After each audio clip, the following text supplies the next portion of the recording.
If you're a job seeker at the moment, hopefully everything's going to plan and you've got a number of opportunities starting to emerge.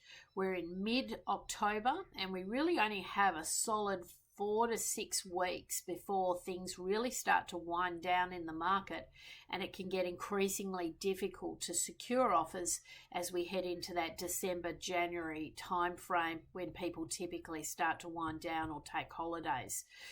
There's no doubt it's been a really challenging year, and hopefully if you've been executing your job search correctly, you've got enough activity going on and you're in enough job interviews. Even if your offer isn't officially on the table by the end of November, that's not the end of the world if you're in discussions, if you're in the recruitment cycle. The reality is most recruitment cycles take 6, maybe 7 job interviews these days, especially at a senior level.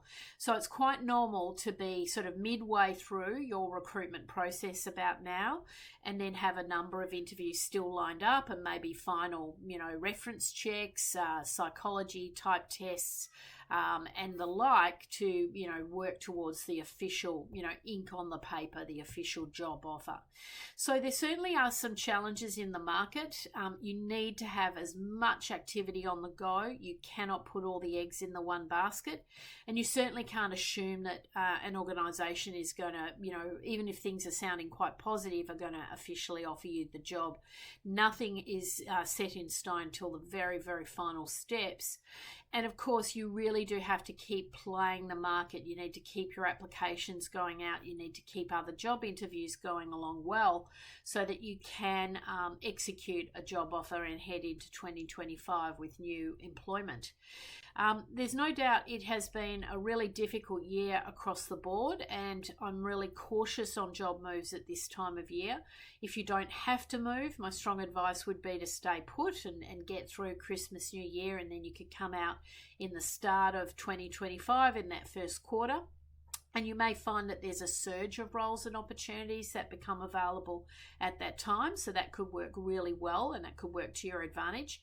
And what you could be doing at this time is getting your forward plans in place, putting those crystal clear plans, your personal branding, getting your value proposition right, getting all of that activity, the foundational work underway so that you can hit the ground running as we head into 2025. But the reality is if you're in interview right now, you've got a good chance of an offer being executed before Christmas. Companies will speed up in that little final stretch so that they can get all those offers executed before everyone goes on the break. And ideally you want to have as many things in play as possible so you've got that little bit of competitive tension around yourself and you can negotiate the very best possible offer. So best of luck.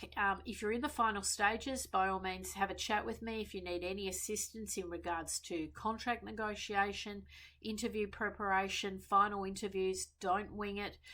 You cannot afford to just fly by the seat of your pants with job interviews these days, especially in the final stages. It can be the slightest hairline decision that can be made, especially if it's a competitive recruitment process. So you must engage the right help and support as you go through that process. But best of luck to all the job seekers in the market, and hopefully you'll be able to execute a good offer and head into 2025 knowing that you've got a new place of employment coming up.